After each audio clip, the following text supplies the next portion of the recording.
sure have a lot of books back there, Ron. You must have done a lot of reading. And Alan's got a lot of awards. I can see this may end up being a 7 or 8 hour meeting for each of us. Could be.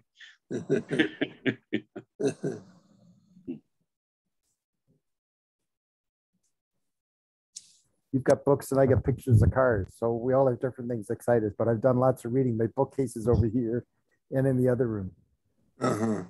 I've got all my plaques over here. You can't really see them at this angle.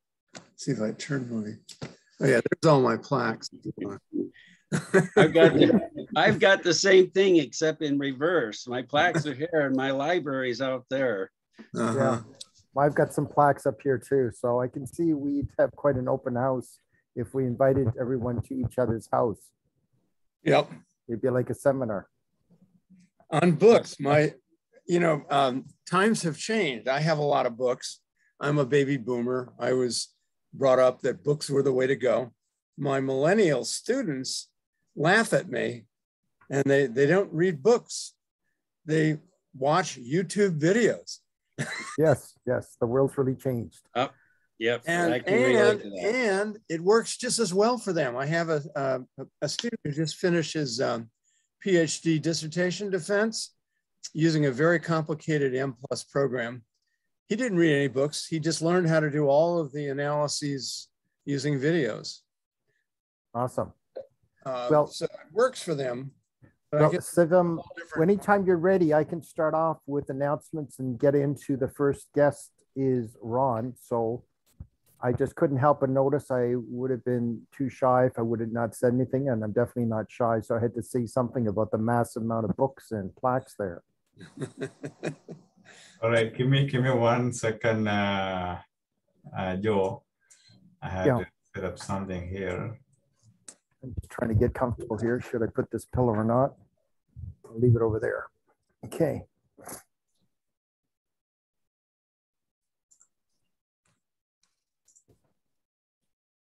We're faced with a different meaning than book smart then. We can't use that term, can we?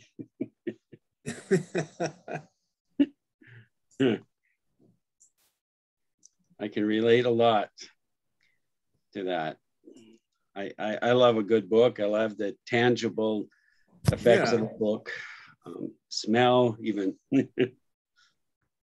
like to write books too. I mean, that's the other thing. I mean, my the book we're going to be talking about, it's right here. I just love that it's got this awesome cover with this screaming man here. We'll leave that out because we're going to be discussing it. Okay. Plus other things. I got a list of questions here. We have a limited time, so I have a stopwatch. I don't know if it's going to work, but we'll try. And so that's awesome. Read the subtitle. Yeah. Hold it still.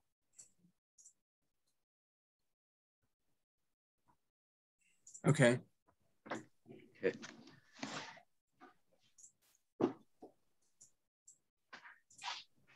All right, Joe. Okay. Ready to go? Yeah. Okay, thank you everybody for coming today. We're going to have a great meeting. We have some awesome speakers. I just want to share brief information about Voice of Men 360. We're celebrating International Men's Day and why this discussion is important. Voice of Men 360 is a non-profit organization. It was founded in 2020 and it's based in Toronto. Many boys and men are seeking help and support in many areas of their lives. So this is why we found it very important to get things started. We understand the demands and the support needed when it comes to boys and men in our society. So Voice of Men 360 organization was born out of seeing a tremendous need and stepping up to help provide service to help support and overcome men and boys' life's challenges. We're part of International Men's Day. International Men's Day has been serving for over 21 years, and so far 90 countries around the world joined together and doing various activities regularly. So International Men's Day follows 6 pillars, which focuses on the overall well-being of men and boys. This includes nation, society, family, marriage, community, and childcare, where we celebrate the contribution of men and boys. We follow in the same footsteps. So today we're going to be having 5 guest speakers. Each will be speaking approximately 12, 13 minutes because we have an hour and 15-minute long, but we'll be having this on a regular basis. Probably I'm thinking along the lines of once a month Friday, maybe more. We'll see how things turn out. We'd like to remind you that Voice of Men 360 always deliver with good faith toward peaceful harmony. The views and opinions expressed in today's episode are those of our speakers and do not necessarily reflect those of Voice of Men 360. Our organization engages in discussion forums to offer inspiration and create awareness to the issues of men who wish to overcome their life challenges. We are not providing medical or therapeutic advice. Should you require this type of assistance, we recommend you contact a medical professional immediately. If you have questions or concerns about today's episode or any Voice of Men 360 content, please email us at info@voiceofmen360.org. So our first guest today is Ron Levant. Am I pronouncing that correctly? Okay, we need you to unmute. Can you hear me? Great. So what I've learned about Ron, he has quite a few credentials in regards to psychology, University of Akron, adjunct professor, family and community medicine, Northeast Ohio Medical University. You can find out more about Ron through his website, drronaldlevant.com, spelled Levant. He's co-authored a book called The Tough Standard, The Hard Truths About Masculinity and Violence.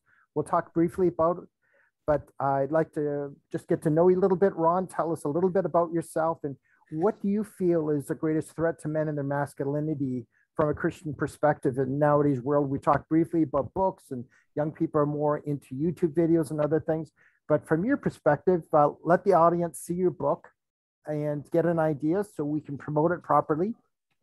And you talked a little bit about the cover.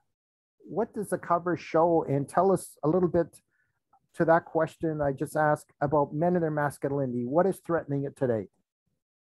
Well, the cover was selected to show a man in pain, a man who's been attacked, he's bleeding. And because the book is really about the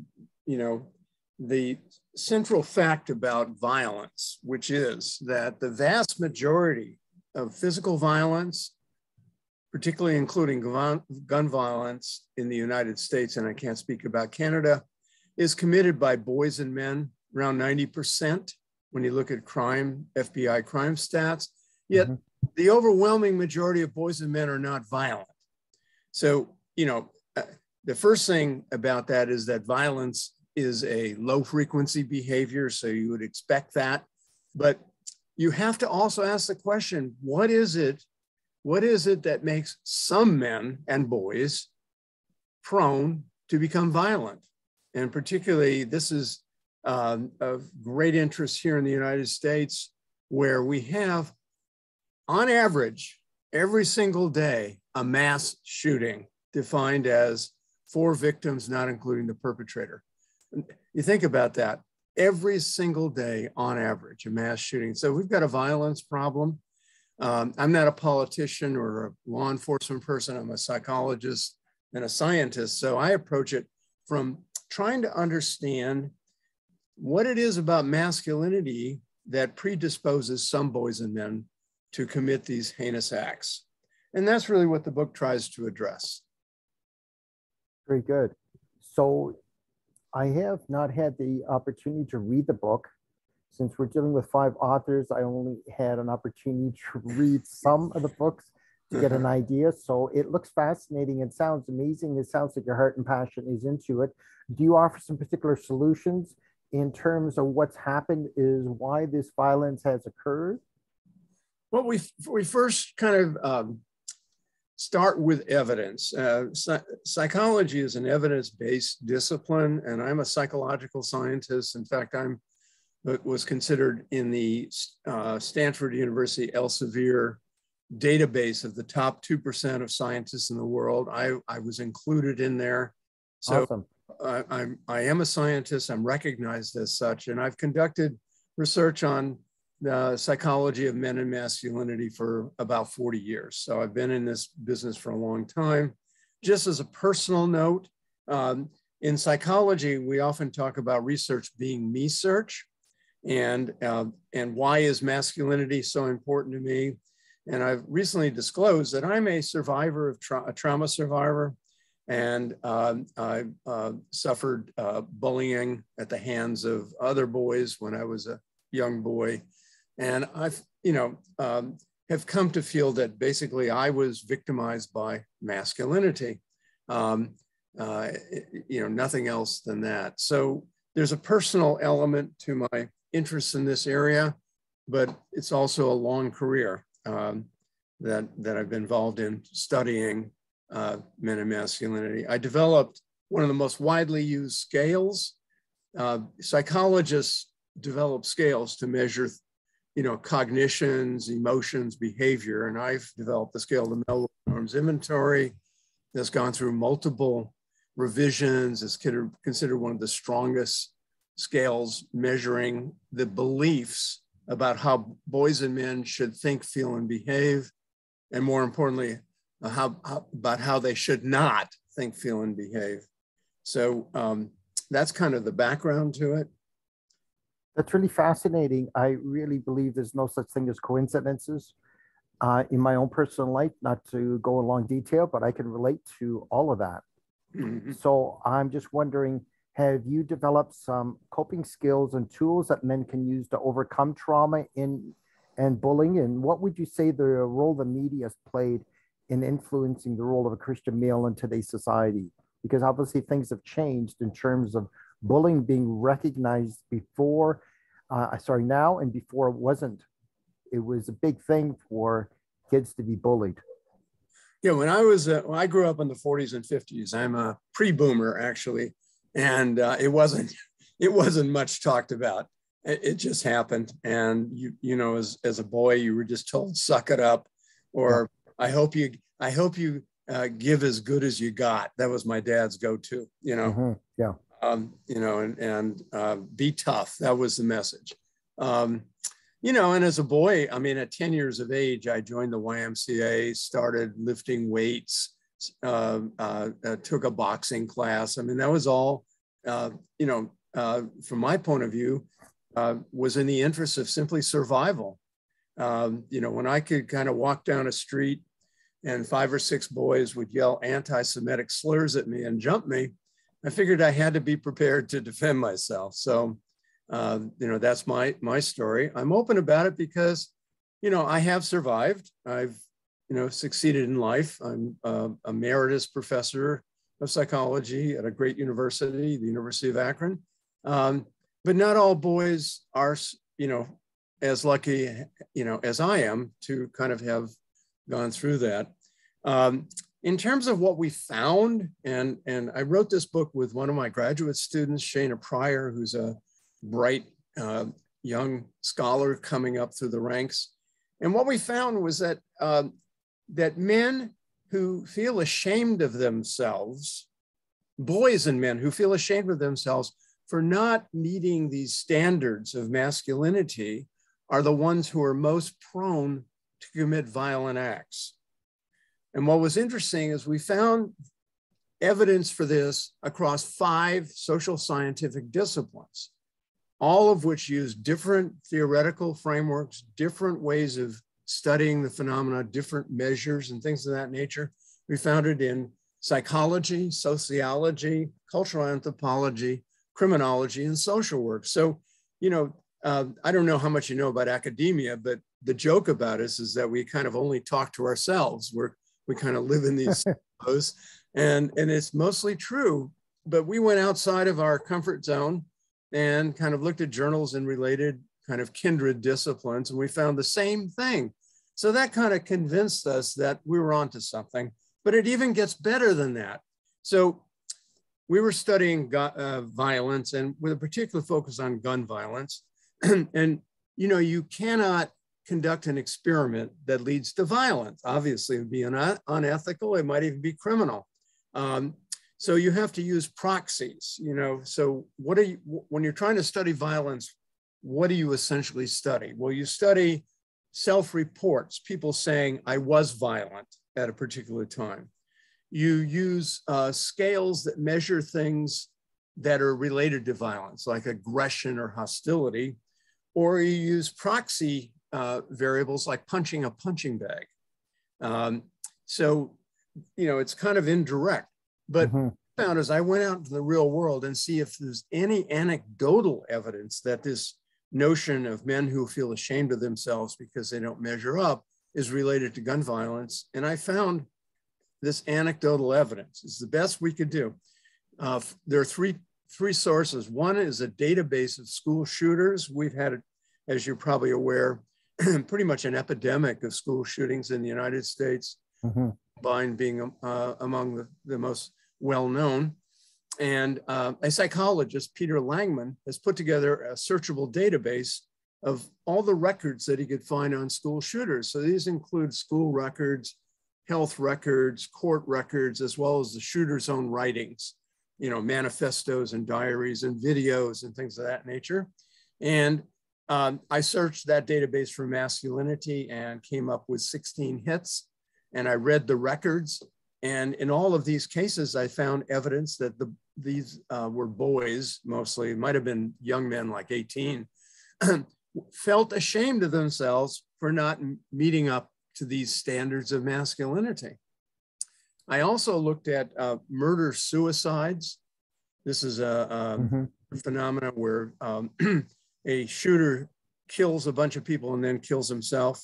And there was a qualitative study of newspaper accounts of murder-suicides, which overlap, by the way, with school shooters, because you think of Columbine, that's exactly what happened. And once again, in their qualitative analysis of newspaper accounts, they found that, once again, the perpetrators felt ashamed of themselves for not measuring up. So we've got, you know, evidence from 5 social scientific disciplines. We have anecdotal evidence from accounts of these events. So we think we're pretty much onto something that, you know, what sets the boys and men who commit violence, particularly gun violence, apart from other boys and men who are not violent, is that they feel ashamed of themselves for not meeting masculine standards. That's really fascinating, your story. I just find it fascinating because I did the same thing. I got bullied and I would go lift weights in the basement of the house when I'm supposed to be babysitting my brothers and sisters, saying to myself, I'm going to get you guys for this. Once they started finding how much weight I could lift in phys ed classes, they would stay away. So I don't know if what the same thing happened to you when you're lifting weights in boxing, that they start to get scared or intimidated of you and things turn the other way. Did something similar like that happen to you? Yeah, well, it wasn't that I went to the YMCA, and I don't know how many of these other boys were there, but once, you know, what would happen is I'd be walking down a street. I walked or rode my bike everywhere when I was a boy. That just seemed to be the way to go. And 4 or 5 boys would say, there's the kike, let's get him. Wow. And they would jump me. And once I found out that I could fight back, that stopped. Wow. Word going around. Wow. That kike knows how to fight. Wow. That's, well, I admire your resourcefulness and resilience and how you handle things. So we've now at 13 minutes. So I'm glad I tried this so we don't go over time.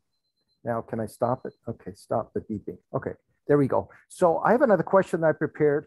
If a man wants to live a traditional Judeo-Christian life like I do, or from a Jewish background like you, how do you feel that you can handle it without feeling embarrassed, intimidated when he's in the workplace, as an example? And now the workplace has changed. It's in your own home remotely, but people are coming back. So if you're dealing with 3, 4, 6, 8 people in your workplace, how can you live that without being embarrassed or intimidated?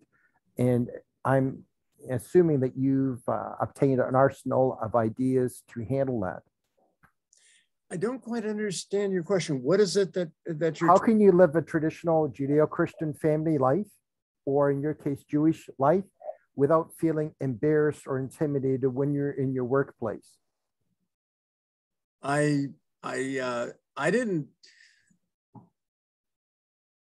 live like a particular Jewish life. I just happen to be identified as Jewish. I mean, I'm personally not very religious. I'm kind of an agnostic. So, and I haven't really explored religion much, but you did ask me an earlier question that I would like to go back to, which, what can we do about violence? Yes. All right. Well, the first thing that we can do is we can stop forcing our sons to conform to masculine norms. This is a widespread phenomenon, and it's not only, it's not only occurring through the family, but even more importantly through peer groups. I've done research showing that boys between the ages of 4 and 6 lose their facial expressivity of emotions because boys aren't supposed to show emotion. And happening between 4 and 6 are that the boys are in preschool and elementary school, and their gender behavior is getting policed by other boys. That is, boys who cry or are fearful overtly will get teased or beaten up by other boys. So we have to get a handle on, and that's really what creates the seeds of shame that men who become violent feel.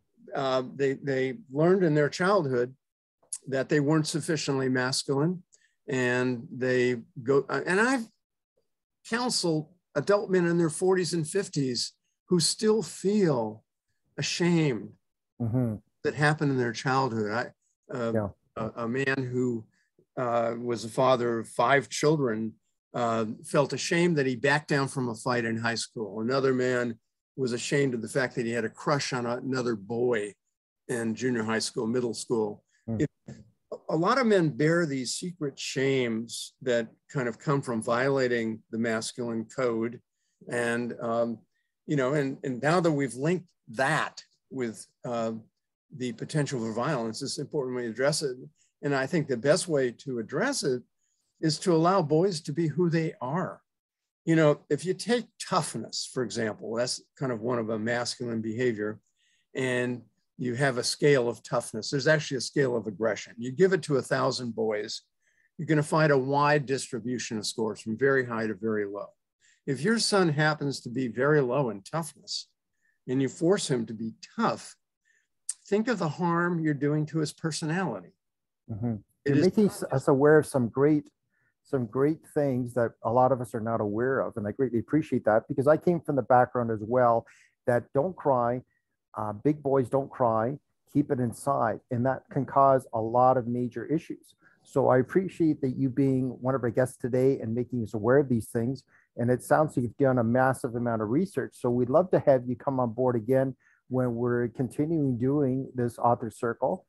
And I greatly appreciate the opportunity getting to know you and getting your input. It's been phenomenal having you here. So we're going to be having a few more speakers. Alan's coming up next. So you're welcome to continue and stay on and listen, or if you have other things to do, we'd love you to stay on, but whatever makes sense. But thank you. We greatly appreciate you coming. Well, thank you, Joe. I do have something else scheduled, even though I'm retired. Okay. Very busy. People get busier when they retire, don't they? They get refired up. Yeah, exactly. Well, thank you. And good luck to you, Alan. And I'm happy to come back on at any time. Thank you, Ron. Thank you very much. We appreciate it. Yes. I didn't know anyone else thought the same way I did as far as what's happening to boys and how they need to be defined in their own right, not by an existence defined by others. And that's been a concentration of my own. I'm really glad to hear you say that. It's very surprised to hear you say that. Well, why don't, let's connect. My email is levant@uakron.edu. And let's connect afterwards. I do have something scheduled and I hate to keep people waiting. Okay. All right. We're running a little bit behind. So I'm grateful again that you came, Ron, and we definitely would love to keep in touch, especially I want to search more on your book. It sounds awesome. Thank you. It's in your email, all of your emails, the email address is in your email. So I'd like to introduce Al a little bit. I have some information written here. I'd love to have it memorized. I'm looking at it here, so bear with me while I read a little bit of information I have on Alan. If I missed anything, let me know. Alan's been involved as a prominent men's equality advocate for several decades. Beginning in the early 80s, he began writing his first book, Equality, A Man's Claim, the spring of 1983. He's been thereafter continually affiliated with the major men's rights organization and has contributed many articles, radio, and some television broadcasts.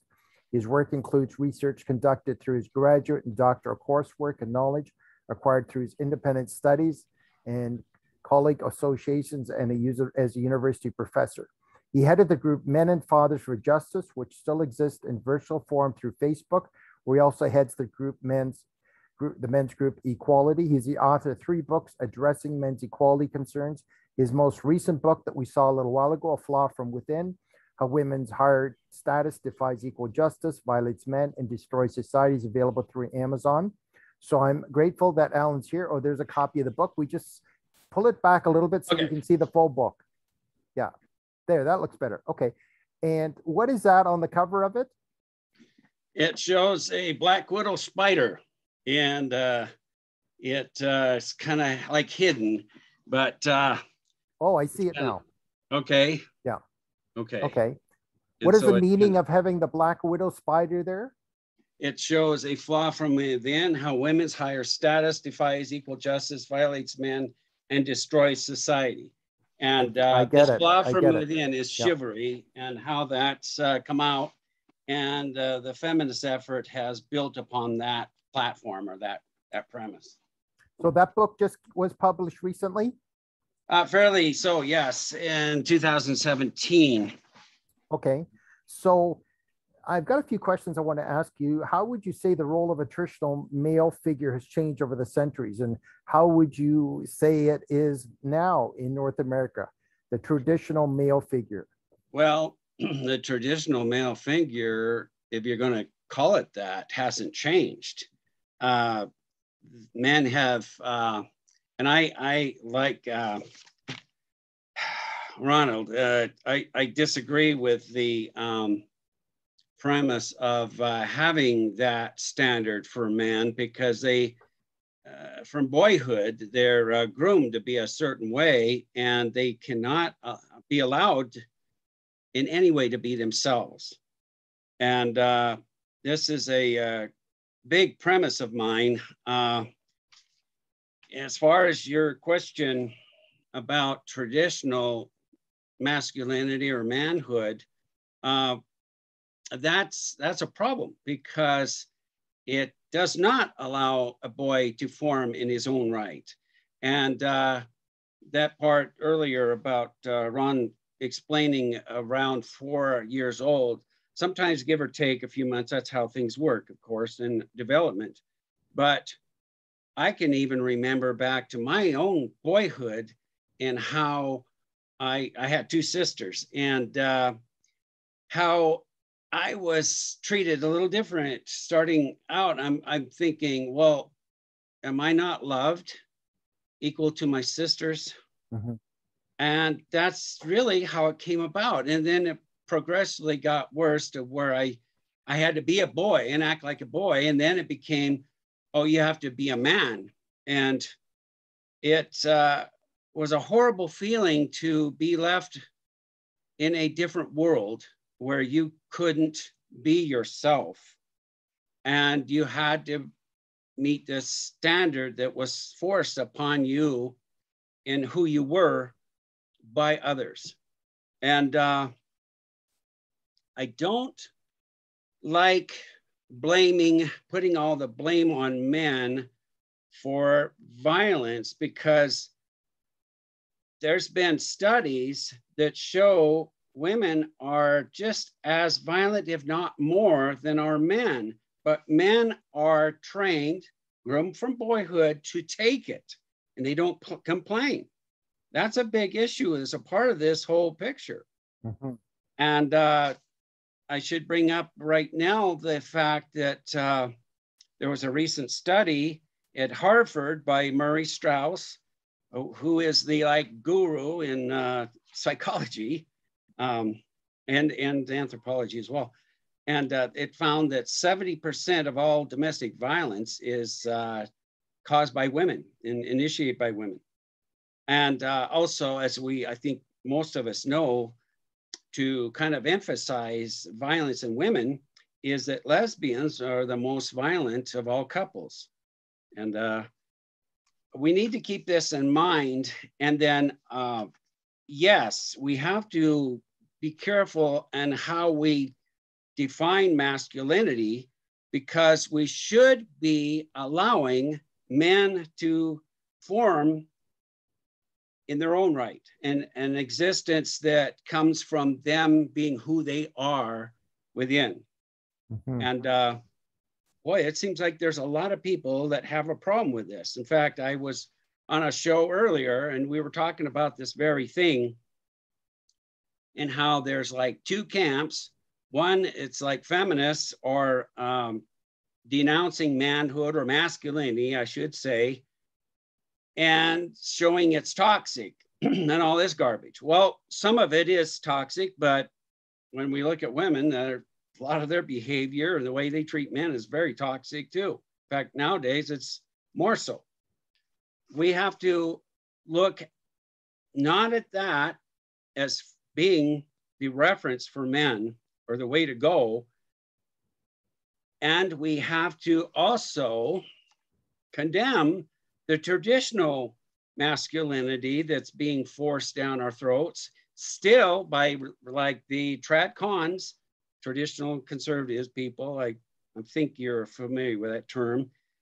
And they want to reinstate, reimpose the traditional masculinity that has caused problems. And in fact, the traditional masculinity is what I call a form of misandry. It's traditional misandry, like where chivalry comes from, and hating other men in favor of women.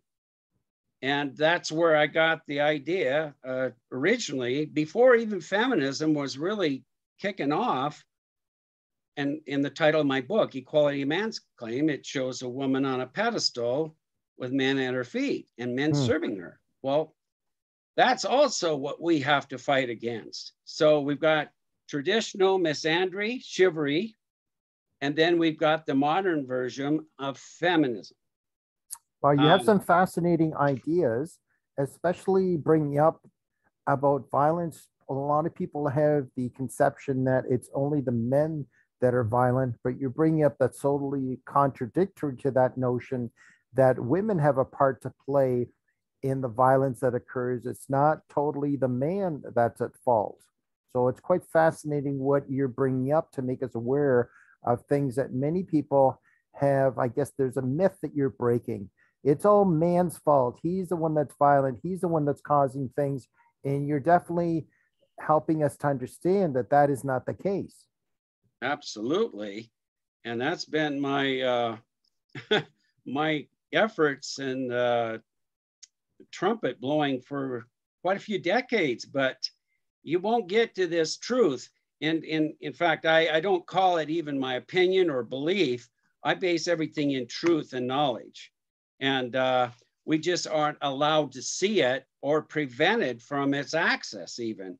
Like in my research and in my experience teaching as a university professor and as being a student, I noticed this. And if you as a student, and I've got many examples, if you as a student express any critical thinking pertaining to men's equality or the equality issue, it's held against you. And you get threatened with even being expelled. Wow. That is a fact, and it's taking place all the time. And it's preventing the truth and real knowledge from being known and from being even documented. That's why with this study I mentioned earlier of Strauss and the 70% of domestic violence being from women, I was shocked that that would even be allowed. So let me ask you, what you feel are some possible solutions for supposedly make it a hypothetical situation? A man is in a relationship, married or living together with a woman, that she is the one perpetuating or initiating violence or extremely uncomfortable. What could be some solutions to help him, assist him with that? Because I personally know someone is married to a woman. He is married to a woman and she is very abusive, emotionally, verbally, and physically, I'm not aware of, but definitely that. And he still continues to stay in the relationship because he loves her dearly and will help her regardless of how she treats him because she has health issues. So how would a man handle that, cope with that without himself having to admit himself into a sanitarium or mental hospital because of a nervous breakdown? Do you have some solutions, some ideas to help someone? He needs to have some outlets, that's for sure.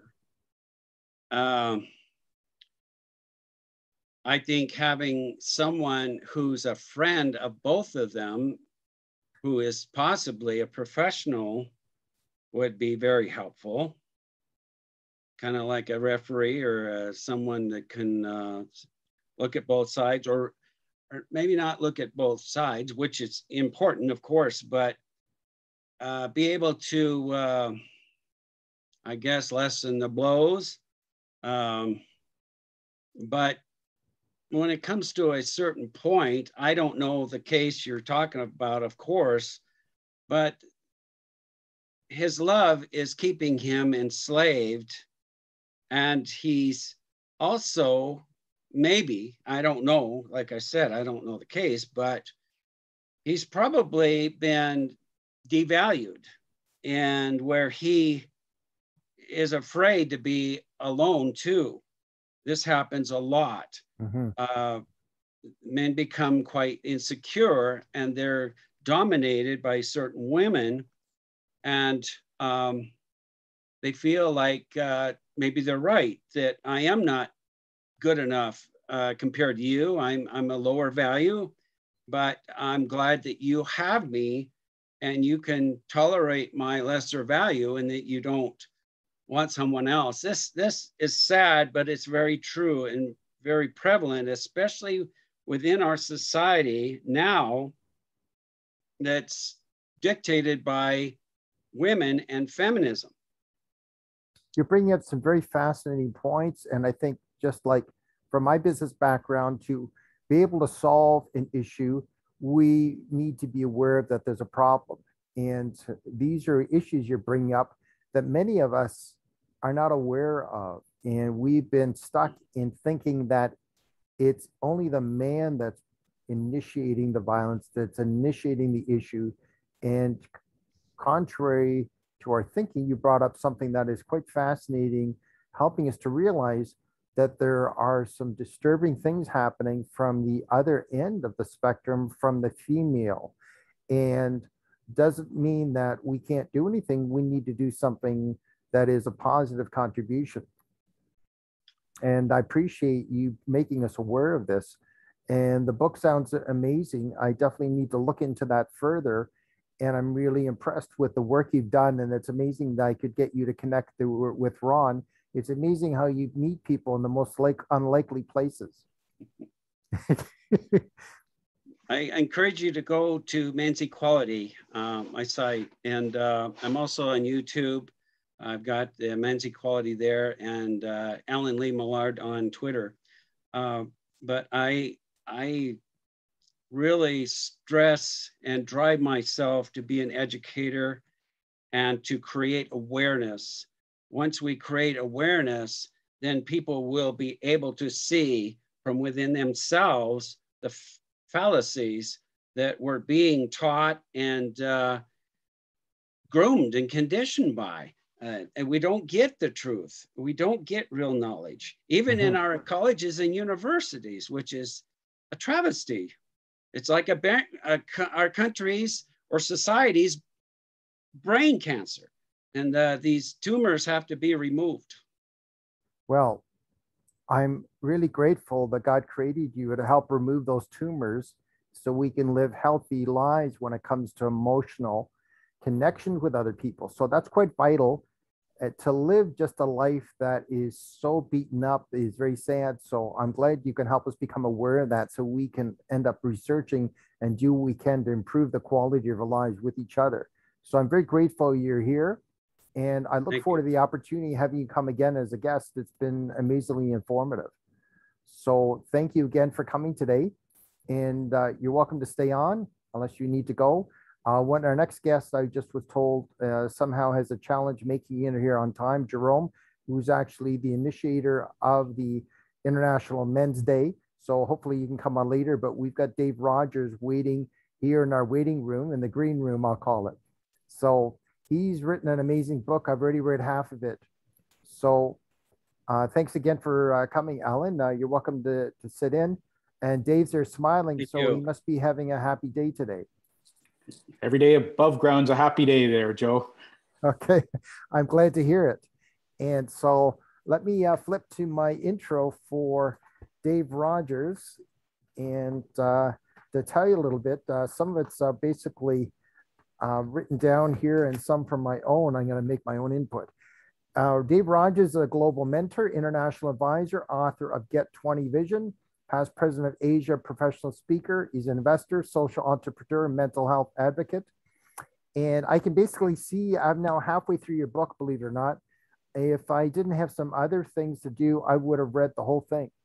I was amazed at the similarity in our lives. So I look forward to one day meeting you. From what I read, you're near me somewhere. Are you living in St. Thomas? Today I'm in Brampton, Ontario. Oh, because I live in Kitchener. That someday we're going to have to meet. Well, actually, my nephew just moved to Cambridge, so that's a very high probability that we'll have a get together, likely in the warmer weather of April or May. Well, if I was putting together, I was really amazed at the name of your book, and I even put one of my emails is called 2020 Vision Success, and it was a hard one to get because I know a lot of people are looking for it. So the book you put together, Alan, you're going to have to read his book. His book's fantastic. As I said, it's 190 pages. And especially my eyes almost popped out of my head when I'm reading in the first, I'm trying to remember what page. It's got to be the first 30 pages approximately. You bring up an example of someone you were helping through coaching, and his name happens to be my name, Joe. And the similarities, he likes cars, and the other similarities, I thought, he's talking about me? He must be talking about me. The only difference, he didn't have my last name. I couldn't believe it. There's too many similarities already in our interactions today with you, with Alan, and with Ron. I couldn't believe it. There's a reason I'm here. So I found it fascinating. And the similarities, we have a lot more similarities than you realize. We're going to have, who knows, I thought this could be a guy I could be buddies with for the rest of my life. I mean, how did that happen? So I'm thinking this is quite fascinating, your book. So I'd love if you elaborated. I had some books structured, but then I started reading the book and I'm going, we could have a 10-hour discussion on your book. It was fascinating, the people you helped and the ideas you have.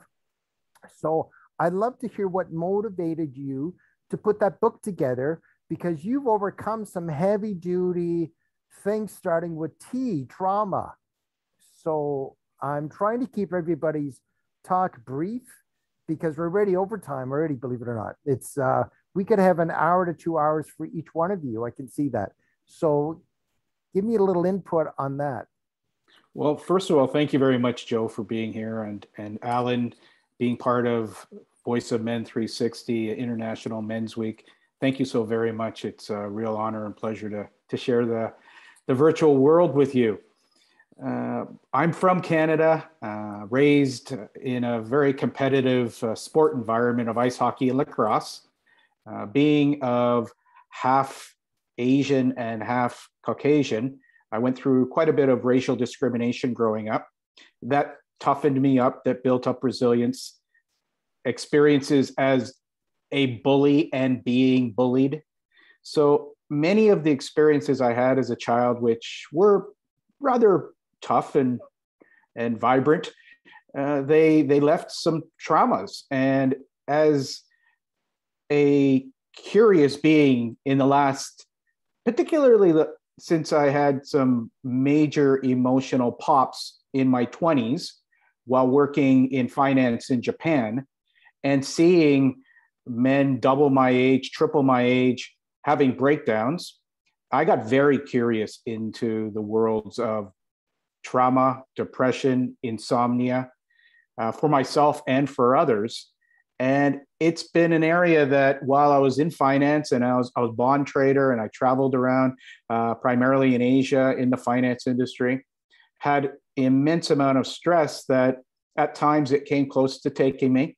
Yet I was curious about stress. So I went and spoke to people around the world who were the leaders in stress management. And I found it saved my life. So this idea of curiosity is such a key component. And as a coach, a mentor, as a humanitarian, often what you just did, Joe, was brilliant because it was a great example of connecting with somebody that supposedly you just met and make a connection through some kind words, yet coming across as being sincere and curious in developing the connection. And thank you for that, because that was better than anything that I could say. It was an example of the way that men can connect and in many ways respect and honor to develop a connection.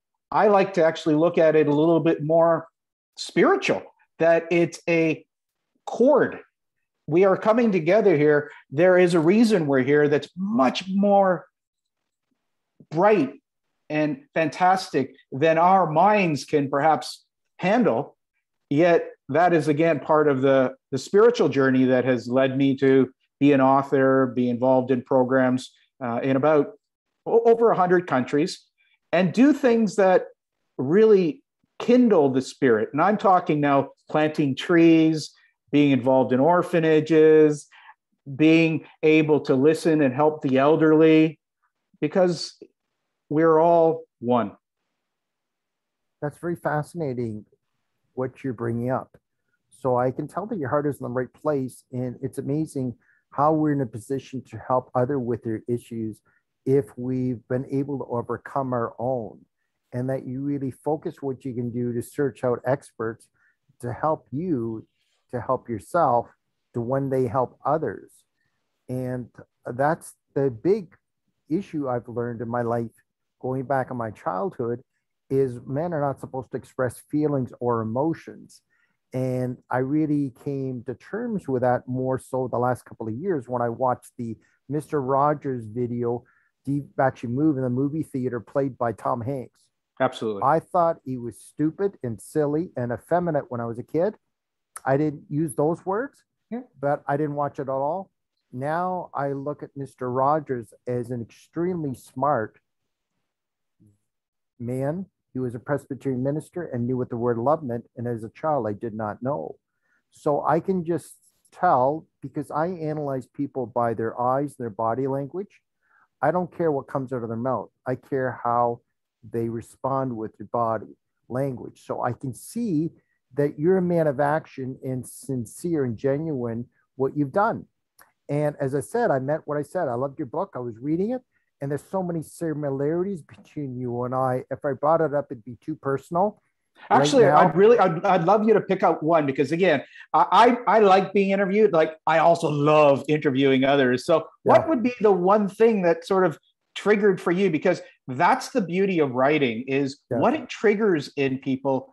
And as an author, to actually find out what got triggered, because that, again, is a feedback loop that I believe I love to encourage people to write. I've interviewed about 55 authors in the last 9 months as just a fun project. So what was something that got triggered for you? And I'm happy to have a vulnerability to be exposed, because men in many ways are yearning to have a safe space to express vulnerability. Well, I love, for example, I'm working on my own book, and I've done courses, not my church, one on forgiveness, one on loving yourself. And I use acronyms. I don't know how I got into it, but you use acronyms. You talked about the different years where you had significant events happen, and many people would call it very devastating events that would cripple someone for the rest of their life, but it ended up catapulting you into some incredible positive things in your life. whether you could call them in spite of or because of. It depends on your perspective. Was it because of that event or was it in spite of that event? And the different things that happen to you when it comes to an area of people that don't like talking about addictions and crises that turn into opportunities. So you can elaborate on that if you like. We can get extremely personal or too personal or not personal enough. And we have a time limit, but I can just tell your story could help thousands of men as an inspiration how you overcame. And I think that's very, very well put when you come to a point that you've gone through crises, but you overcame it like a superhero, the Dave Rogers superhero show. Or Mr. Rogers' Neighborhood. That's right. So I couldn't help but bring that up because you have the same last name. Absolutely. And as a child, I was teased about it, yet we spun the teasing to when we had little class projects, I would come with the sweater coat and it would be Mr. Rogers' Neighborhood. And so that is something I guess I would leave with people today, since where we do have a short time, is perspective. And one of the most valuable tools that I was taught by a shaman friend who showed me a compass, and he looked at north, south, east, and west. And he shared with me that most people live in a world of making things right or wrong. And he was very good to me, and he taught me right or left. And then he also taught me go forward or go backwards, north, south, east, and west. It's a way that we see the news, yet it's up to you and Alan, myself, and each of the listeners today to choose which direction they're going to go and what news they're receiving. And so I like to play, like you're just saying, with numerics or numbers or names, or make up words that serve you. Word medicine. Notice the words you say to yourself when you're being mean.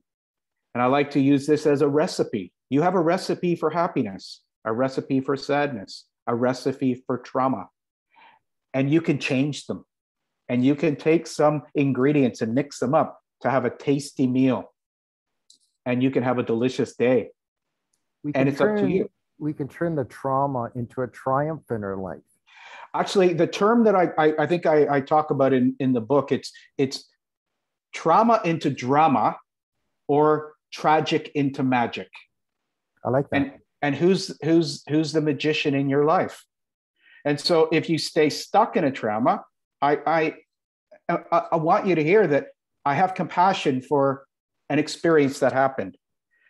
Yet I also have a feeling that if you explore the divine wisdom from the experience, you'll find some ways to serve others. That's a beautiful, it gives me goosebumps. That is dynamic. That is vitality. That is part of our soul journey. I love it. Your words are great. They're inspiring, and I can feel the passion coming out of you that you've overcome a lot of massive events that would cause people to end up admitting themselves into a sanitarium for the rest of their lives, but you've overcome it like a superhero. So I'm impressed by that. I really am. Joe, I thank you. Yet I would humbly say that the journey is still going. And if people would like to learn a little bit more, I invite them to, and I teach this, the hero's journey. Mm-hmm. And the hero's journey by Joseph Campbell is about going through the unknown, where often our traumas are triggered. And if we practice our relationship with nature, with Mother Earth, Father Sky, with breathing, with nutrition, we'll come through the trauma or tragic with some wisdom that might be of service to others. So as I do work with elderly right now, and I meet a 90-year-old who can barely walk and had just had his part of his foot removed. And it's about honoring him where he is, yet also letting him know being afraid is okay. You're 90. You've never been 90 before. And it's like any first experience we have, you're allowed to be afraid. You're allowed to be uncertain. You're allowed to ask. You're allowed to be afraid. And I've learned so much from working with the elderly, because we often think that our elders have everything solved. Yet, as we continue on our journey, we're going to have experiences that will make us feel like a helpless 4 or 5-year-old. And unless we've learned and continue to learn and continue to grow, it can be quite disturbing and might create even the fear where we'd rather end our life than live our life. So let me ask you, what do you think the biggest problem that is facing men today, and some possible solutions? I've just done a number of programs in Singapore on male allies, and this is assisting men to shift toxic masculinity into positive masculinity, or even divine masculinity. And a big part of it is that men really haven't had many chances to express their vulnerabilities, to have sacred circles where they don't feel they're being judged or ripped down or pulled down. And it is a potential area that is incredibly uncomfortable. Yet, as we've been chatting here, I really feel men would love the opportunity to be in a sacred circle where they can express and say things, and it's okay what they say. And it's okay for them to think about what they say. And it's okay to be reflective. And the energy there is compassion to themselves, patience with growth, and how about some kindness and playfulness? And so when I'm working with men, I'm inviting them to go and do some woodwork if they like woodwork, or painting, or dancing, or poetry. I interviewed a gentleman from Perth. He created some beautiful gongs, sound gongs, and sound healing. And so I think it's very exciting if men can start to see themselves as part of the healing force. And yes, part of the healing is with them. Well, and that's awesome. not weak. Yeah, you say it very well. I know you're coming for a position of strength. That's awesome. That's actually caring enough to be vulnerable, being curious enough to be in a discomfort zone, and playful enough to giggle and laugh and smile and be childlike and not so damn hard on yourself, because many men are so hard on themselves. Those are some great words of wisdom, and I appreciate you coming today. I was anticipating you coming because I could identify with a lot of the things in your style in your book. So especially, I was looking forward to it. So I'm greatly appreciated that you are here and you gave your views and insight. Do you have a copy of the book that you could show so we can do some proper promotion of it? It's Get 2020 Vision. Up a little higher. There we go. Okay. Get 2020 Vision. And what is on the cover? I'm trying to see what's on there. It's like some nails and string, as if we're all connected. There is this Akashic record. There is this chords that we're all connected in certain ways. When we spend time with people and we really speak from compassion and vulnerability, it's as if we've known each other for millennia. And then if you do any left brain work and you actually do some of the mathematics, you'll probably find that we are related. And then if you look at our DNA strands, it's quite possible that we're brothers and sisters, brothers from other mothers and sisters from other misters. Well, that's quite possible. So there's just amazing words of wisdom. So I have full intention to get your book and read it, since I'm halfway through anyway, and so I can promote it to others. And I've got so many books already, but I'm going to bestly put them on my agenda, that's for sure. So thank you so much for coming today. Deb Mayberry is here ready, anxiously to express some exciting words of wisdom. So you gentlemen are welcome to stay on as we hear a wonderful lady here is going to be involved in participating now. So thanks again, Dave. That was fantastic. Thank you. And I'll be hopefully making, we can connect for a coffee at Starbucks. That'll be my treat. Hopefully you can come soon. I'll send you an email. thank everybody for being part of Voice of Men 360 Yes. International Men's Day. Have an absolutely brilliant day. Thank you very much. So I have an extremely long introduction for Deb Mayberry. I think we'd be way over time until tomorrow morning if I read it all. So I hope you don't mind if I just shorten it somehow, or we'll be here for a long day. Sure, I'm curious what it is. Okay. She's got it's too long. I can't read it all. It's way too many credentials. It makes us all so humble. Ellen, if you heard it all, you wouldn't be able to handle it. She's a psychotherapist, been a facilitator of the Gatehouse since 2012, the author of Unlock the Door Beyond Sexual Abuse and What Is Your Teenage Daughter Afraid Of? She's traveled around the world, Indonesia, China, Singapore, Texas, California, across Canada in the pursuit of personal growth. She's currently focused on expanding her private psychotherapy practice and developing a series of groups called Mindful Series.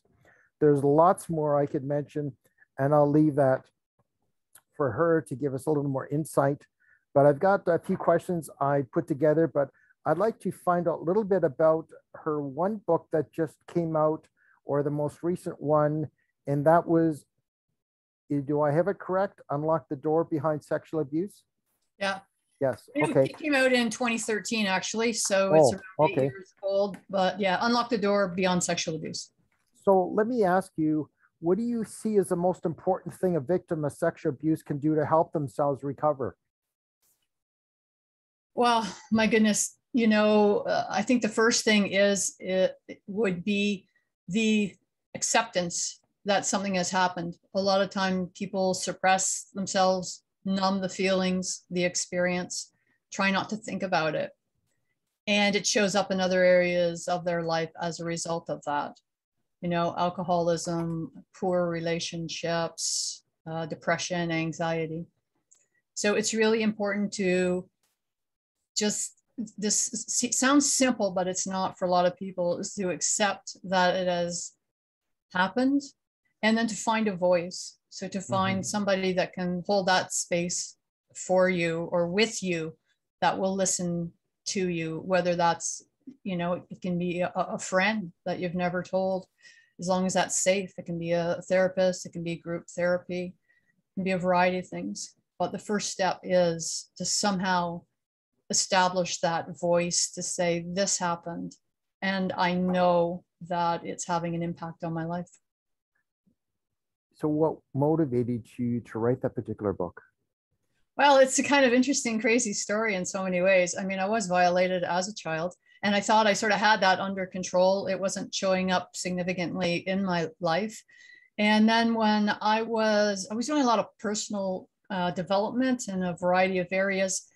And I had actually cycled across Canada in 2010. And then in 2011, I gave myself a couple challenges that I had reached and gone over what I had hoped for. And then I started to ask myself, what am I doing and why am I doing all of this and what's the point? So I went to the spiritual place of what's the meaning of all of this. And I was lying in bed one night, I was home alone, and I was repeating over, tell me, what's this about? Why am I doing this? Why am I doing all these challenges and rebirthing and trance dances and traveling around the world? Why? And I started to have flashbacks of the violations that I had experienced as a child. And I was overwhelmed. I'd never had that experience before. And I jumped out of bed, went to the computer. I don't even know why I did that. I turned it on and I just started typing. And what came out was Debbie Unlock the Door. And then the chapter that I have, the first chapter, because it's a compilation book, is me telling a story of something that happened to me as a child. So I went back to bed afterwards crying, and I'm like, okay, what is that about? You've brought this on now, whatever that is that brought that on. Why now? I'm ready. Tell me.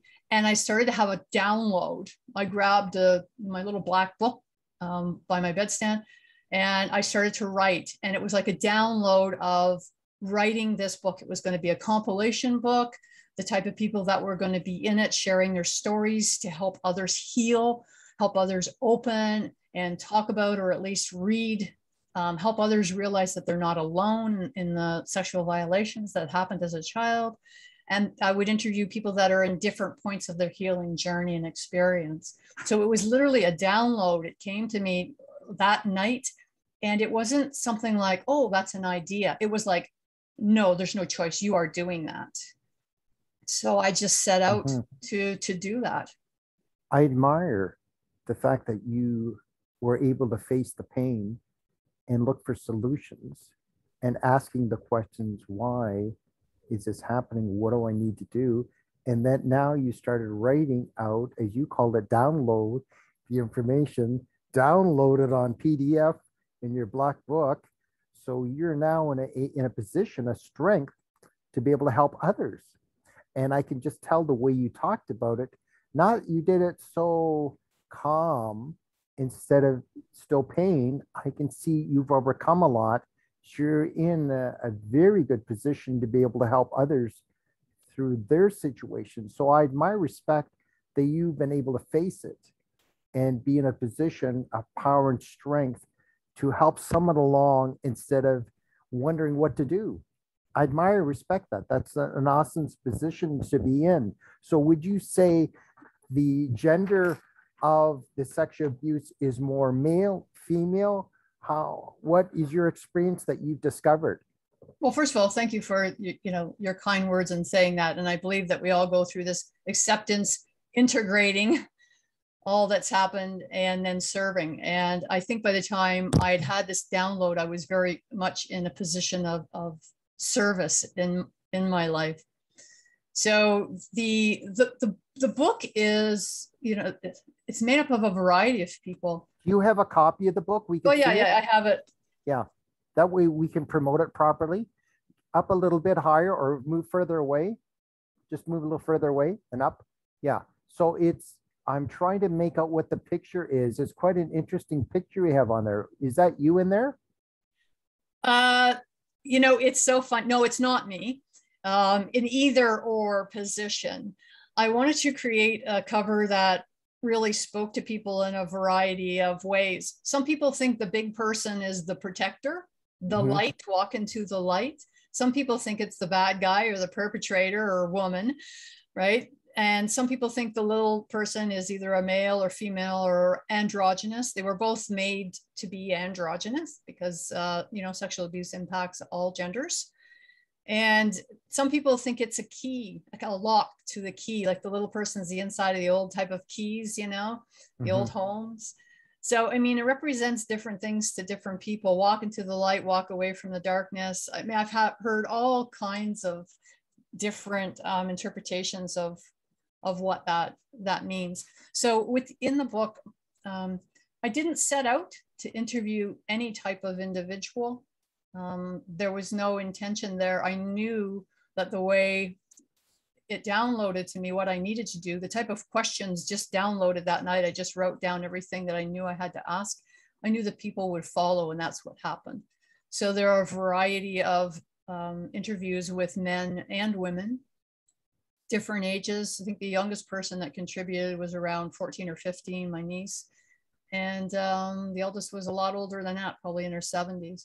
So it was really important to speak to all genders. And if you're looking statistically, what's out there, it's around, it's 1 in 3 females are sexually violated in some way. I believe that number is higher because being violated or abused encompasses a whole range of different ways a person's violated. And some person may think that was a violation on them and others would think no, right? But it's what that person thinks that's important. And in terms of men, I've heard anything from 1 out of 5 to 1 out of 7 people that have been violated. And I think it's higher from what I've heard. Rarely in my life have I been in some type of a group where this topic has come up, I'll say innocently more than anything. We're having a conversation and rarely will there be a woman who's not violated. And there's often a guy that's really shocking. It's usually a hidden thing, but you're in a position to enable women to open up because you've been able to overcome it So you're in a position of power and strength that women can come and turn to you to help and guide because you know the path to take to overcome this. So I admire that you are a hero, as the last gentleman said, the hero's journey. I like that. You're in a position to be the same thing to help those women or men that have gone through it. It's not just women, they're men that have been sexually violated as well. And what do? They're stuck on all thumbs trying to figure out, how do I get through this? How do I get through this and start feeling okay again about my life? There's going to be massive guilt, shame, and pain through that. So what are some of the most common negative results of sexual abuse that you've discovered? Okay, well, first of all, I certainly don't consider myself a hero or a thriver or a survivor or anything like that. I'm just a person on this life journey, and I do the best I can at different stages of my life. And certainly I work with men and women, and there's similarities between the two, and then there's some distinctions as well between them. And perpetrators come in all shapes and sizes. You know, it's not just men that are perpetrators. There are women that are perpetrators. There are brothers, sisters, uncles, aunts, fathers, mothers, grandparents. And within the book, I interviewed a whole variety of people. And it just wrote like that, you know, there was a story, you know, a teacher or a coach. And so they take on all different shapes and sizes and ages and relationships. And the same thing that the people that have been violated. But some of the distinctions are men, there seems to be, like, don't get me wrong, there's shame and guilt for men and women. But the shame that a man feels, it's different than what a woman feels. And the best way I can explain that is that a man, at least in our culture, in a lot of cultures, the man is supposed to be strong.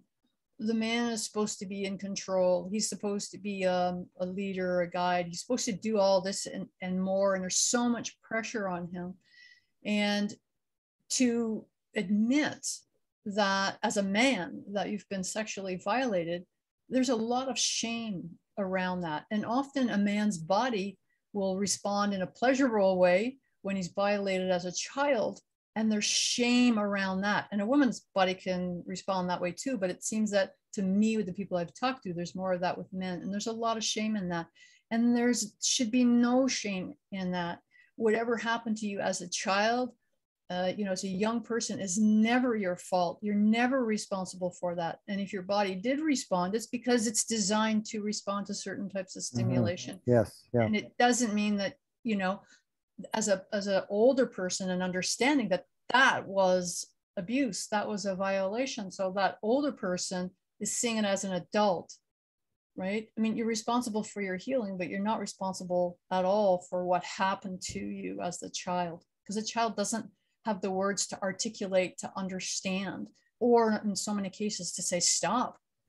And if the body finds it pleasurable, it doesn't mean that it felt okay in the mind. Yeah, especially if you're 6, 7 years old or younger. And I've heard stories, I've met people. Yeah. How do you handle that?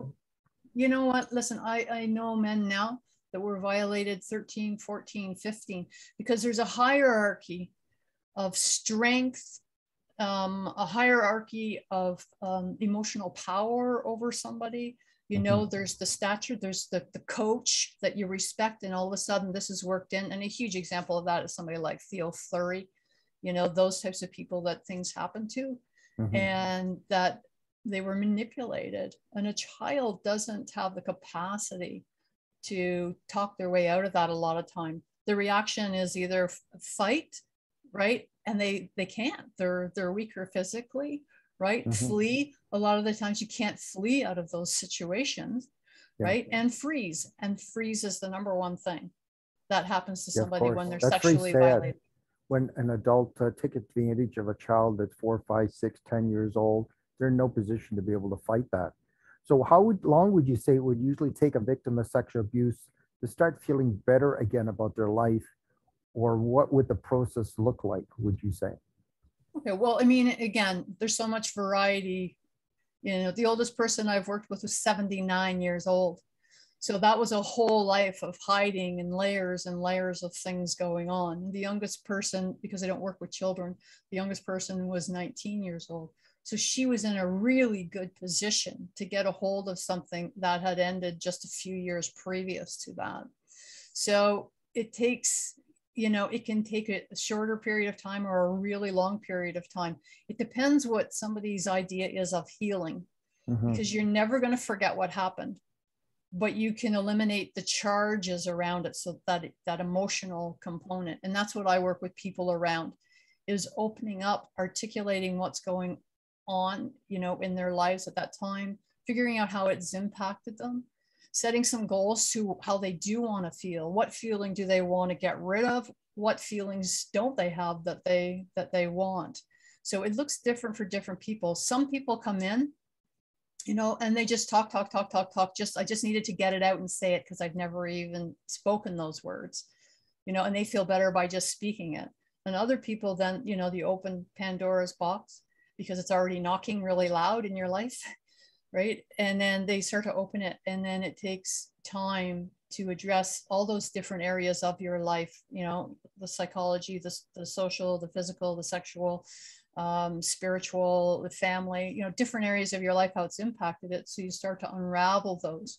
And I'm all about not forgetting it, but reducing the charge and integrating it and deciding what type of person that you want to be right now, that you can take this and turn this somehow into something other than the shame, the guilt, the anger, sadness, depression, and anxiety. What can we turn it into? And that looks different for different people. So the time frame is different for everybody.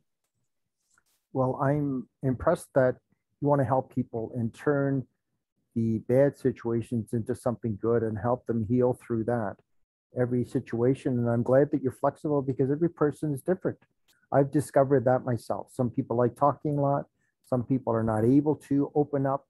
But wouldn't that be the first step in healing, is opening up about it, instead of keeping it locked inside, a vault inside, and let it fester, and then it could manifest itself in some serious health issues. So I'm very grateful that you're here to help people become aware of that there is help out there, that no sense continuously shaming yourself and feel guilty and hiding what happened, but confiding in someone that you feel you can trust, that can guide you through the path of feeling okay again, or feeling better, whatever that may look like. Each person has their own vision of that.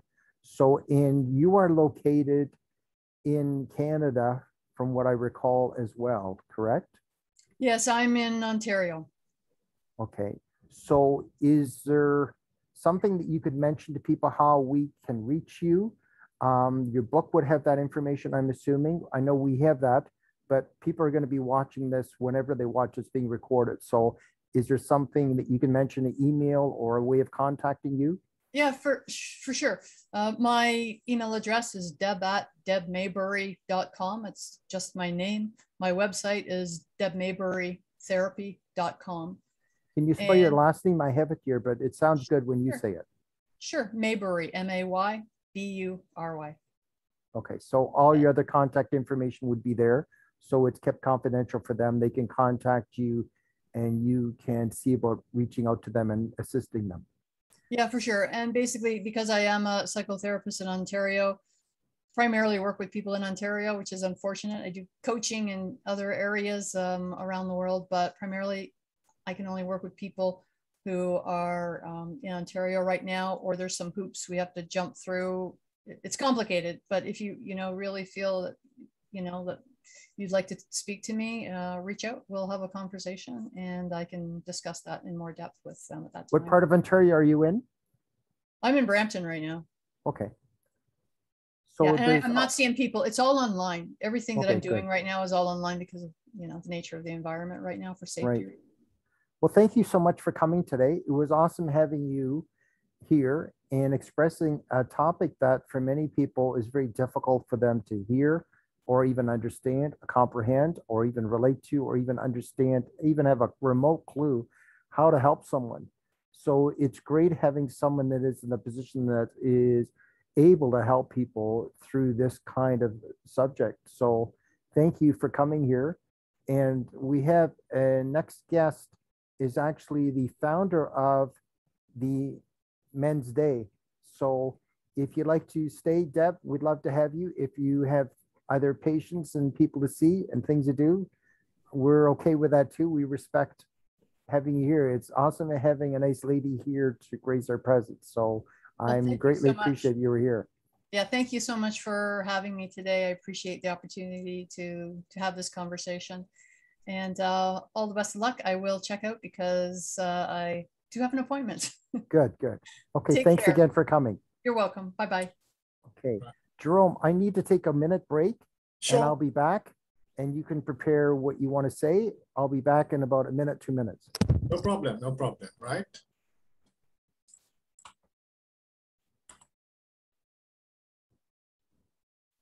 Hey, Jerome, how are you?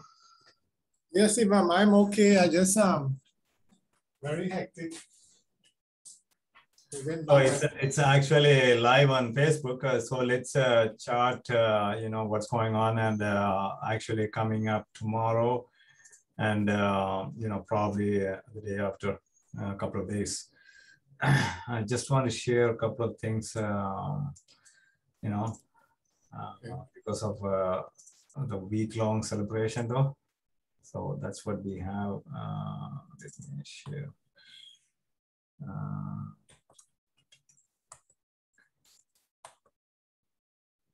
Day 5. All right, there we go. Day 5.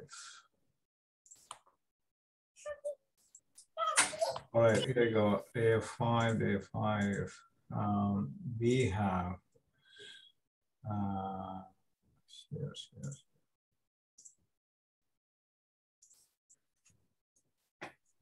Whoever is watching, guys, Indigenous men's self-care and well-being. This is going to be on tomorrow, Wednesday, from 7 p.m. to 8:30 p.m. And there will be some discussion or some different activities, and also we have 2 more. Okay, day 6. There you go. Day 6, and we're going to have exploring American boys' challenges and successes in school. Day 6, Thursday, November 18th, from 10 a.m. to 11:30 a.m. Eastern Time. So we're going to have an awesome panelists actually from USA. This discussion based or will be focusing on and USA. All right, so let's get back to, I just want to share one more, which is going to be on Friday night. Friday night is going to be 2 events. One is here. Okay, let me share. There we go. So from 7 p.m. to 8:30 p.m., Men with Dreams and Challenges is going to be another discussion, another show. And from 8:30 to 10 o'clock, we will be having a social gathering, closing remarks and things like that. So there will be a celebration, closing celebration of International Men's Day, 1 week celebration. All right, let's get back to Joe, Mr. Joe. Okay, give me 1 second. Let me stop sharing. Here we go. Hi again, thanks for indulging. I had to take a little break, so thanks for attending here, Jerome. Yep. Tuluk Singh, is I have it pronounced properly? Thank you so much. Yeah. So I'd like to tell people a little bit about Jerome. He's a lecturer at the University of the West Indies in Trinidad and Tobago. He initiated International Men's Day on the 19th of November, 1999. It's amazing how the time has gone by. So this special day has 6 objectives, including improving gender relations and promoting positive male role models. Approximately 90 countries observe International Men's Day in 2020. In 2018, he began the observance of World Day of the Boy Child on 16th of May. The celebration this day is an effort to provide a safe environment for the physical and emotional growth of boys across the world. So World Day of the Boy Child is aimed at protecting boys from abuse or harmful elements in our society. He's written extensively on masculinity, gender relations, and peace. Thank you very much for being here, Jerome. Thank you And very I'm much. proud to be involved with Voice of Men 360 and hosting today. So I would love to hear, and the audience would love to hear, what motivated you to start off International Men's Day on the 19th of November, 1999? What led up to that? I started to realize that there was a negative perception of men. Men were stereotyped, they were stigmatized. Sometimes the first item in the news would be a man committing a crime. You know, sometimes we hear about corrupt politicians. And I realized that the younger generation, when I was in my 20s, I felt that the younger generation, my generation, were not having positive male role models. And I felt that, you know, we needed to look for positive male role models. And on that day, November the 19th, 1989, you know, my country had a football team, a football game with United States. We lost 1-0, but it was a time when, you know, we united the country. We transcended gender, class, geographical barriers, race, ethnicity. So I wanted to capture that moment, a moment of unity. I wanted to see if I could have transferred it to the men's movement, which is splintered and fragmented. And, you know, I felt that I was able to achieve this over the years.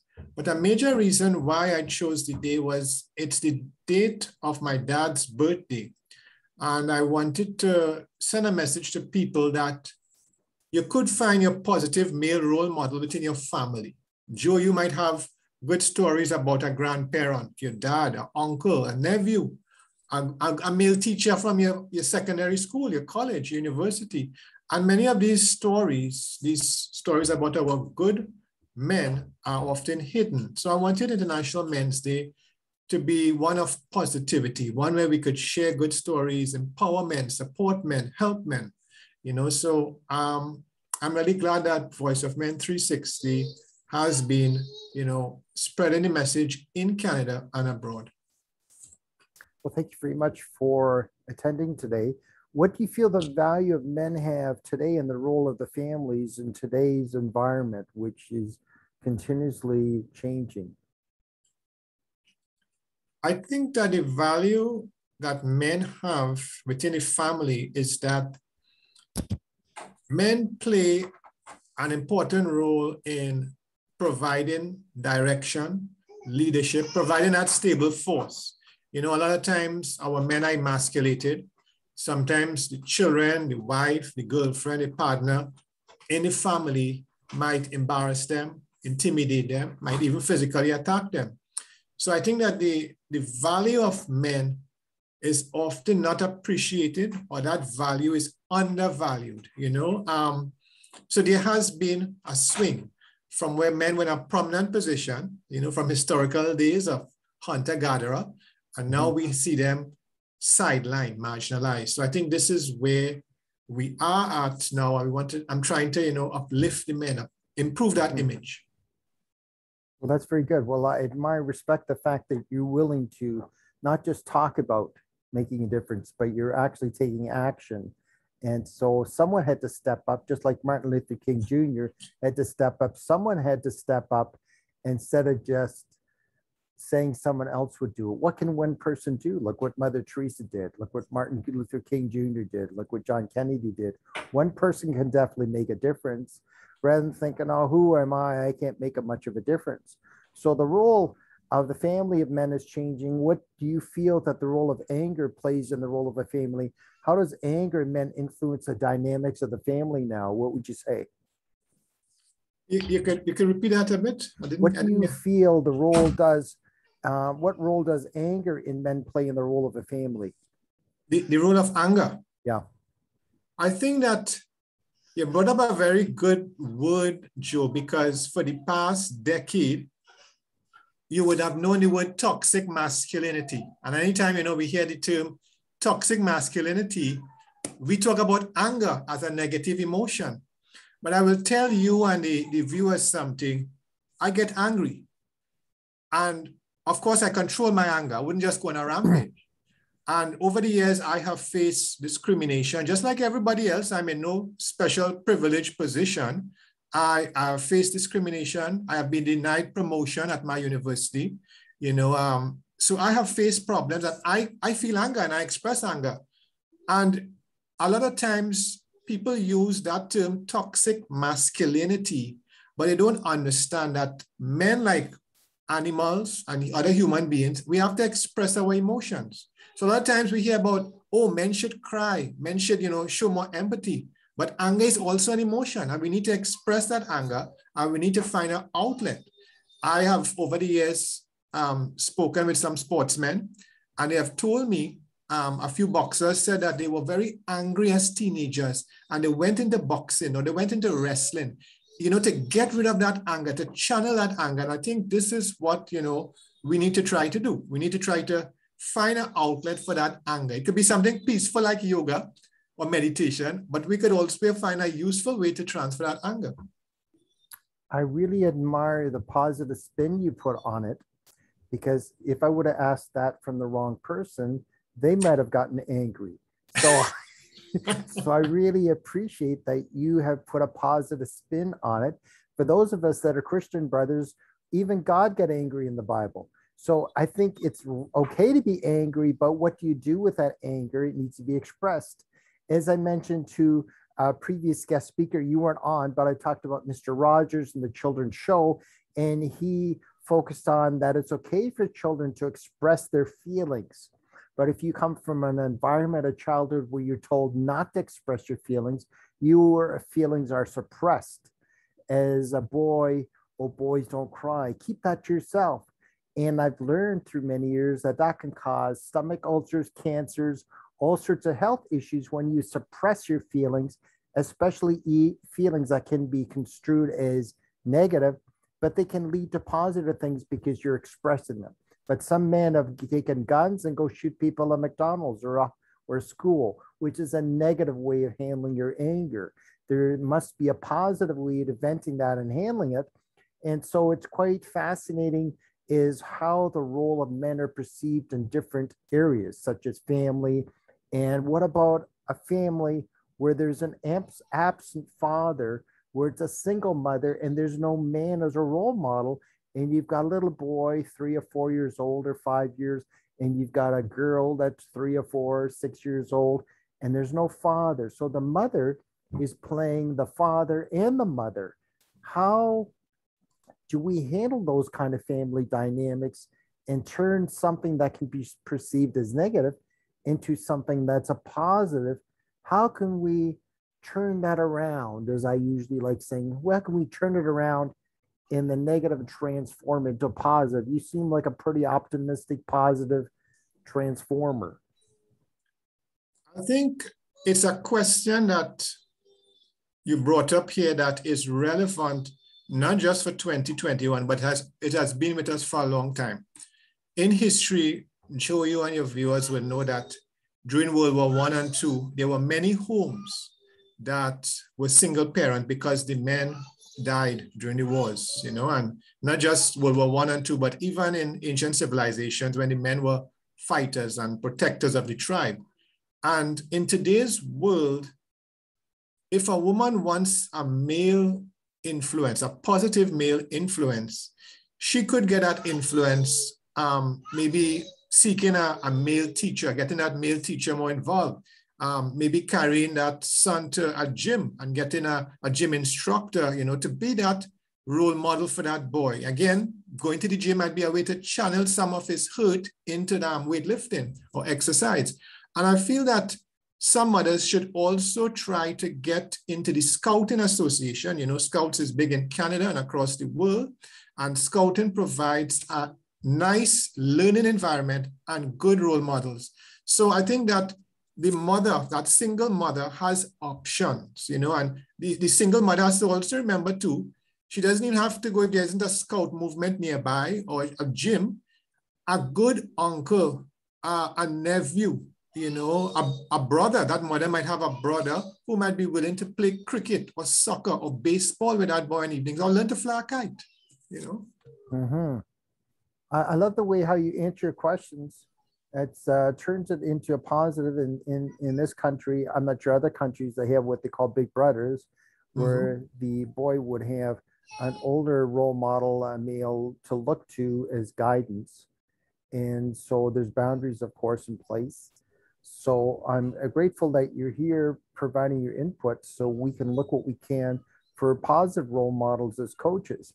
I had a breakfast earlier today with a friend of mine at Starbucks, and I've now finished 2 courses. I'm working another course I'm putting together called Pursuing Your Purpose with Passion. Right. So we have time left in our talk here. So I'd love to hear your perspective on that. If you were asked, and I'm going to ask you now, what do you believe your purpose is in your life? And do you feel that you're living it? And the last question, so you're going to hear all of them, is how would you like to be remembered? So what do you feel your purpose is? And do you believe you're living out your purpose? And how would you like to be remembered? Joe, I feel that is a question that has been entering my mind a lot since last year during the pandemic, where I see so many friends dying from COVID-19, good friends, close friends, relatives. Wow. And I feel that, and I will admit, I feel that I have been a failure, because when 20 years ago I started this movement, I saw the visions within the men's movement, and the divisions are still there. But even more importantly, I had a dream. I had a dream that International Men's Day could also help eliminate social problems like poverty and unemployment and racism and classism. So it wasn't just gender discrimination that I was focused on, but I also felt that if we could empower men and put them on the right path, we could also tackle social problems like homicides and suicides and depression. So I feel that to a large extent that, you know, every year on November the 19th, you know, there is this brouhaha on social media and, you know, everybody excited. But deep down inside, I feel that the movement has not gained the momentum, and I'm still seeing problems. As you would know, we have a climate crisis. I'm trying to see how I could encourage men to deal more with the environment, you know, to care for the environment. So I have shifted the focus and expanded, you know, the men's movement.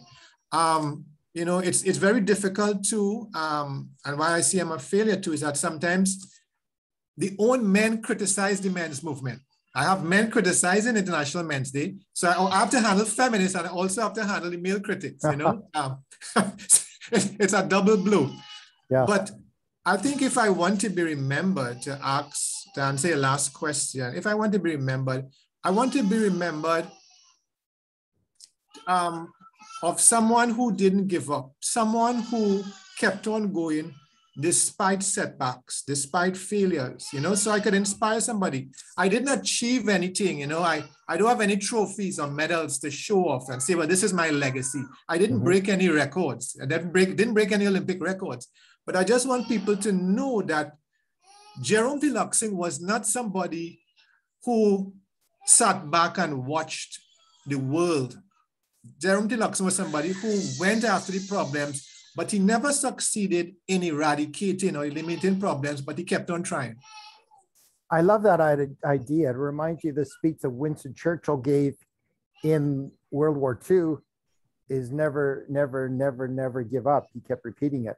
And that's something I've learned in my own life through business and personal time, is to continuously persist where other people would say to me, you can't do that.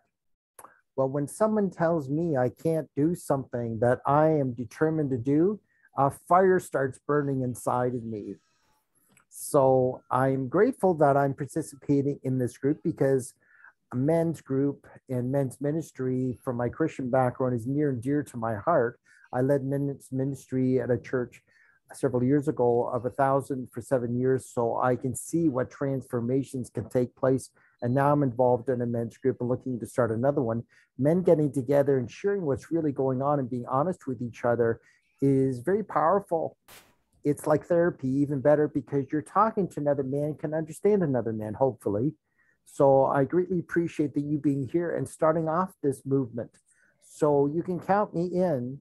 I plan on getting even deeper. So I'm excited. I was asked to host the meeting today. I feel charged up because my heart is near and dear to this. So And- I'm grateful and for Joe- the guests that we Joe- have. Joe, I also want to throw a challenge to you all. I know you mentioned Mr. Rogers' neighborhood, and I know there's a lot of negative images in the media, and I want to throw the challenge to you and Voice of Men 360 to think about creating an online television station to show positive episodes, positive stories about men. It could be past recordings of Voice of Men 360, but we need more positive media out there. And I'm so glad you brought up Mr. Roger. Well, I saw the movie more than a year ago, and I come from a situation myself where I have no children. And I came from a very troubled childhood. So I didn't understand the meaning of the word love. And I saw the movie and it transformed me. So, and then I was trained conductor in a Santa train, seeing men, tough guys, how they were treating their children, their sweetness and kindness. So my attitude towards children transformed. That was actually 2 years ago now, because I got the picture sent to me, seeing the past. So I see the significance, how Mr. Rogers, Fred Rogers, was very powerful. And there's actually a video on YouTube where he negotiated with the Senate, a Senator Pastore, $22 million for funding for PBS station in 1969. That in today's dollars is $165 million that he was successfully able to negotiate that. And who would ever thought that he was a master negotiator? I thought he was stupid and silly and like very effeminate.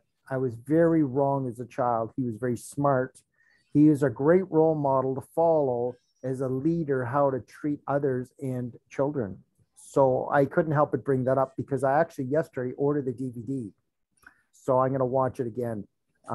There's some great resources that we don't even understand or realize until later in our life, how significant they are. So I'm very grateful that you're here. Thank you for your input.